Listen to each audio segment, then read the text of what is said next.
I actually think that Arvetta's entrepreneurial spirit started with her dad. Her dad, Edgar Barnett, was a master carpenter. He had a beautiful home, and it still stands. I mean, it is a solid piece of wood, and when he laid in her living room, it is a beautiful thing that stands today. He was a master carpenter, and for Arvetta, she was always of the ilk that if you had a skill in a trade, you could control your life, your future. And so, even married, children, she would sell pecans, sell. She had fig trees, and she'd make fig preserves. She'd sell those. She sold greens. She sold tomatoes. She sold lots of eggs. She had chickens, and she would sell dozens and dozens of eggs, and she would go on a route. Even when they were both old, And I always remember how irritated they were because I would go when we went to town and they were driving 40 miles an hour on a 60-mile-per-hour zone. It was like I was a small kid and I was still going, this is awful slow, and they'd get so irritated. But they would be going to deliver eggs, and she bought some of her furniture based on the sale of those eggs, and she was so proud of her savings account. They never made any money, but they always had money, and she was very entrepreneurial.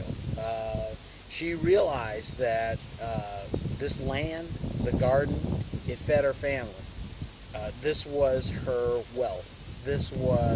And she respected the acquisition of land because her father, Edgar Barnett, had 84 acres. And that was pretty amazing. And in fact, there's actually an incident where he was shot by a guy who tried to take his land. And the reason that I know about that is that everybody said they found the bullet on him after he was dead. The embalmer found a bullet in it, and people began to remember, oh yeah, that guy shot him trying to get him to sign his deed over to him. So that, you might say, well, that's entrepreneurialism. That's being an entrepreneur. It's like, no, this is mine, and that is what that's deep in me. Hopefully, it's deep in my children. That sense of I'm holding on to it, and my kids tell me that. Don't worry, Dad.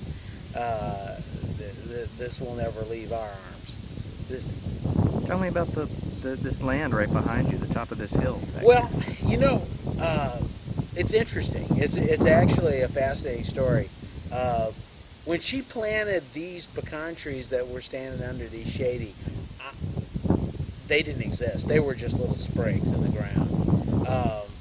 I don't know if she actually got pecans off of these pecan trees that she made her fruit cakes with. I don't think so, because I think they have really grown up since then.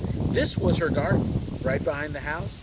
There was a smokehouse right behind the house, and there was a chicken coop, and then here was the garden, and the sun came down. Now on the other side of the fence was my grandfather's fields, and while she had a half-acre dense garden with peas and butter beans and peppers, tomatoes, watermelons, you name it, sugar cane.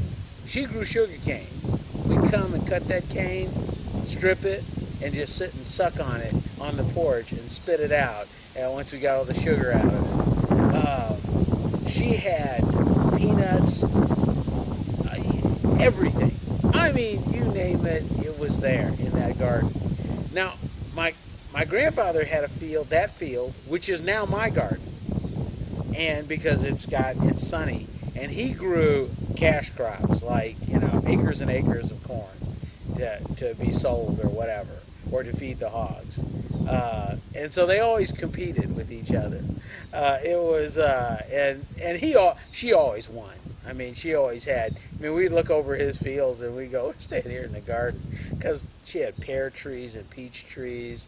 Uh, you know, it was a Garden of Eden, and I loved it. And I could stay out there. And she had in her later years an iron, like a metal chair. So she would go out in her garden in the early in the morning and just sit on that chair, and then she'd go over and pick something and come back to the chair, and then she'd go over to the pepper plants and pull a pepper, or tomatoes and pull a tomato, and then she'd just sit. And she had a cane then, and then when she got a bag full of whatever it is she wanted to take in, she'd just walk on back to the house, and that chair was sort of headquarters for her, and she could go out and go pick things from the garden. And I remember that there was a wall of butter beans. I think it was butter beans and peas and everything. It's just a wall on bamboo that basically went up. It seemed like the sky when I was a young kid.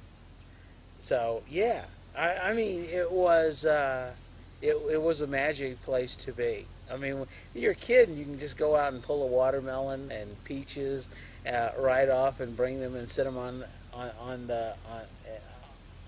right on the porch, and you go get a mess of you go get a mess of peppers, and you know within a little, it would be in vinegar and you'd have pepper sauce. I mean, you just had this sense that this was your world. You know, the world, nobody could just go in the backyard and literally have dinner. In fact, you know, yesterday, we all had, you know, some tomatoes. We had, what did we have? We had potatoes, Catfish. tomatoes, Catfish. and catfish from our pond. Tomatoes, potatoes, and catfish. I just love that. Everything came from here. And that's what it means to be self-sufficient. And that was her deal. She could live an incredible life with absolutely no money.